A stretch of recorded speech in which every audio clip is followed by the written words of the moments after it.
হে everyone, আজকে আমি করব my name letter food challenge. ফার্স্টে আমি খাবো আমার নেমের ফার্স্ট লেটার জি দিয়ে কোনো খাবার। তাই আমি চলে গিয়েছিলাম একটা গ্রোসারি দোকানে আর আমি নিয়েছিলাম G for James. So next letter হলো এ। এ ফর আমি খেয়েছিলাম আলু টিকিয়া। চটপট আলু টিকিয়াটা খেতে কিন্তু বেশ ভালোই ছিল, কিন্তু অল্প খাওয়ার পরে আমার গা পাকাচ্ছিল, তাই আমি বেশি খেতেই পারিনি। তারপর ছিল লেটার ওয়াই। আমার তো মাথায় আসছিল না যে ওয়াই দিয়ে কি খাওয়া যায়। তারপর মনে পড়লো ওয়াই দিয়ে তো ইয়োগা বার পাওয়া যায়, তো অনেক খোঁজার পর আমি পেয়ে গেছিলাম ইয়োগা বার, যেটা খেতে হেলদি অ্যান্ড টেস্টিও। নেক্সট লেটার ছিল এ। এ ফর আমি নিয়েছিলাম আরএন আইসক্রিম। তারপর ছিল লেটার টি। টি ফর আমি নিয়েছিলাম টাটা গ্লুকোজ, যাতে এনার্জি পাই খাওয়ার জন্য। নেক্সট ছিল লেটার আর। আমি চলে গেছিলাম মিও আমরতে আর ফর রেড ভেলভেট পেস্ট্রি খাওয়ার জন্য।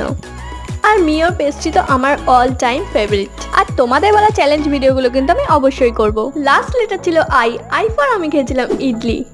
আর ইডলিটা দেখে এটা ইডলি না কেক কিছুই বোঝা যাচ্ছিল না। আমার চ্যালেঞ্জ ভিডিওটা কিন্তু কমপ্লিট। ভিডিওটা ভালো লাগলে একটা লাইক অবশ্যই করে দিও।